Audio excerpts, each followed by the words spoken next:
कुमारजी आएका हुनुहुन्छ अगस्त्य मुनि। चन्द्रावती ब्रह्मणी दरबारमा पुगेपछि नवराजा राजा र गोमा रानीलाई साष्टाङ्ग दण्ड गरिन र नवराजा राजाले राम्रोसित माया गरी आसनमा स्नेहले बसालेर सुध्याए। हे स्त्री चन्द्रावती, तिम्रो मुख नदेखेका आज कति वर्ष भयो। तिमीलाई लिन डोलीहरू पठाएको थिएँ, तिनीहरू आजसम्म फिरेनन्। तिमीले पनि किन विलम्ब गर्यो? म महाराजा भएको चाला पाइनौ र हो कि मैले त राज्यको सुख भोगले बिर्सिराखेको थिएँ। फेरि साली नदीको तिरमा आएर किन एक्लै बसे कि मलाई त लाउने दिशाका लुकले भनेर पो थाहा पाएँ। अर्को कुरा, तिमी अघिकी जस्ती छैनौ, बढी तेजिली चम्कने अनुहारकी भएछौ। किन हो? सबै वृत्तान्त भन भने आफ्नो पति नवराजा राजाले भनेको सुनि खुसी भएर चन्द्रावती रानी भन्न लागिन, हे स्वामी, म माइत बसेकी थिएँ, हजुरले लिन भनेर डोलीहरू पठाउनु भएछ। राजा भएको खबर तिनका मुखदेखि सुनेर हजुरसित कहिले भेट होला, कहिले दर्शन पाएर आनन्द मनाउला भन्ने इच्छाले हतपताई आएको थिएँ। त्यो दिन माघ शुक्ल पूर्णिमाको दिन रहेछ। वनमा स्वर्गका अप्सराहरू आएर श्री स्वस्थानी परमेश्वरीको व्रत पूजा गर्न लागेको देखि डोली अड्याएर हामीलाई भोक लाग्यो, वनमा केही पाई खाइ आउँछौँ, तपाईँ एकछिन यहीँ बस्नुहोस् भनेर डोली अड्याई मलाई वनमा एक्लै छाडी अप्सराहरूले व्रत गरेको ठाउँमा गए र ती अप्सराहरूका संसर्गमा व्रत गरेर प्रसाद लिई म भए ठाउँमा आई प्रसाद दिए। त्यस बेला मलाई अहङ्कारले छोपी डोलीबाट ओर्लेर डोलीहरूका हातबाट प्रसाद खोजी थुथु गरी थोकी गोडाले कुल्चेर मिल्काई श्री स्वस्थानी परमेश्वरीलाई अनेक तरहको निन्दा पनि गरे, साथै डोलीहरूलाई नराम्रोसित कही गरे अनि डोलीहरू मदेखि डराई केही भन्न नसकी आँखाबाट बलिन्द्र आँसु खसाली डोली बोकेर केही प्रत्युत्तर नदिई हिँडे। साली नदीमा आएर नदी तर्न लाग्दा अकस्मात चदुवा टाँगे जस्तो मेघ उठी हुरी चली ठुलो पानी पर्यो। हावाले गर्दा म डोलीबाट खसेर साली नदीका माझमा परेँ। डोलीहरूलाई के कसो भयो, कहाँ गए त्यो मैले केही थाहा पाइन। त्यहाँ पछि नदीका जलदेखि झिकेर कसैले कुन पाखामा फालिदिएछ त्यो पनि थाहा पाइन। मलाई क्षणमा मुर्छा हुने त फेरि छिनैमा चेष्टा हुने भइरह्यो। म यस्ती हुँ भन्ने कुराको ज्ञान पनि भएन र हलचल गर्न नसकी जहाँ कतै नदीकै तिरमा परिरहेँ। केही कालपछि कपिल नाउ गरेका ब्राह्मण दुई भाइलाई देखेर कहाँ जान आयो भनेर मैले सोधेँ। ती दुई ब्राह्मणले राजाको ब्राह्मण भोजनमा जान लागेको भन्दा उसो भए मलाई पनि केही मागेर ल्याइदिनु भनेर पठाए। ब्राह्मणहरू गए। ब्राह्मण भोजन गरिसकेर म छेउ आएर, हे पापिनी, तेरो निमित्तमा हामीलाई लाज मर्नु भयो, किनभने तेरो नाउँ लिने बित्तिकै राजाको खानेकुरा राखेको भण्डार सुक्यो, केही दिने जस्तो वस्तु देखिएन। राजमातालाई खाना भने पकाइराखेको भात मात्र रहेछ, त्यही दिएर ल्याइदिएको छ भनेर टपरीमा ल्याएको भात दिए। साह्रै भोक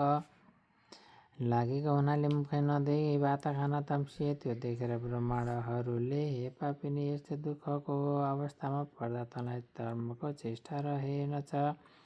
तेरो अवस्था देखि हामीलाई अति करुणा भयो। मुख धोइ राख, श्री स्वस्थानी परमेश्वरीको व्रत गर, सम्पूर्ण पापनाश हुनेछ भने ब्राह्मणहरू गए। तब म मुख धुन भनी साली नदीमा गएको देखेर साली नदीको जल सुक्दै घट्दै गयो। जल फेला पार्न सकिन, हार मानेर माथि आई मुख नधोई खान लाग्दा भात खरानी भयो। त्यही खरानी पनि खाउँ भनेर हाँड्दा भुमरी बतास रुममा लिएर आयो, उडाएर लग्यो। तब अनेक तरहले रोइ कराई शीत ताप भोक प्यास इत्यादि दुःख सहेर रहे। यस्ता तरले रहँदा पौष शुक्ल पूर्णिमाको दिन आयो र श्रीस्वस्थानी परमेश्वरीको व्रत आरम्भ गर्न स्वर्गबाट अप्सराहरू शाली नदीमा स्नान गर्न आएको मैले देखे। चार हात भाउ टेकेर तिमीहरू को हौ, केही खानेकुरा भए मलाई देऊ भनेर मागे। के पापले म यस्ती भएँ भन्ने। तब अप्सराहरूले हामी इन्द्रका अप्सरा हौँ, श्रीस्वस्थानी परमेश्वरीको व्रत आरम्भ गर्न शाली नदीमा स्नान गर्न आएका हौँ। पापिनी तेरो अवस्था देखेर हामीलाई अति करुणा भयो। सुन त पनि श्रीस्वस्थानी परमेश्वरीको व्रत गर, त्यस व्रतका प्रभावले सम्पूर्ण पाप नाश होला, दुःखका समुद्रदेखि पार होलिस् भने। म यस्ता अवस्थामा परेकी पापिनीले त्यो व्रत कसरी गरू, सामग्री कहाँ पाऊँ, के चाहिन्छ भने। अनि अप्सराहरूले सम्पूर्ण व्रत विधि बताए। आफूहरू स्वर्ग गए। मैले पनि पौष शुक्ल पूर्णिमाको दिनदेखि स्नान गरी एक भक्त रहे। नित्य मध्याह्न कालमा श्री महादेवको पूजा गरिरहे। महिना दिन पुग्यो र माघ शुक्ल पूर्णिमाको दिन फेरि श्री स्वस्थानी परमेश्वरीको व्रत पूजा गर्न अप्सराहरू त्यहीँ आए। हे स्वामी,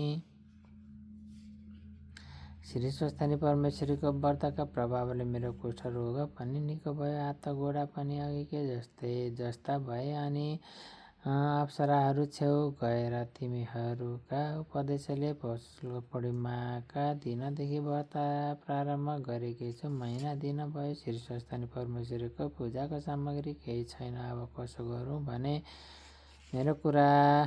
मेरो यो कुरा सुनिसकेपछि नदीबाट बालुवा ल्याएर सामग्री तुल्य भने। मैले पनि शाली नदीको बालुवाले सबै सामग्री तुल्याए। अनि त्यो सामग्री जे चिताएर बनाएथे त्यो सबै सिद्ध उही भयो। यो कुरा अप्सराहरूलाई भने सामग्री सिद्ध भएको देखि अप्सराहरूले खुसी भएर भने, हे सुन्दरी, तँलाई हामी पापिनी भनेर भन्दैथ्यौँ, आजदेखि तिम्रो नाउँ पुण्यवती भयो भनेर। सोही सामग्रीले अप्सराहरूको संसर्गमा मैले पनि व्रत पूर्ण गरे। व्रत पूजा सकियो र अप्सराहरू स्वर्ग गए। श्री स्वस्थानी परमेश्वरीको प्रसाद 8 अक्षता रोटी, फलफुल, सुपारी, सगुन समेत दिन। त्यसबेला हजुर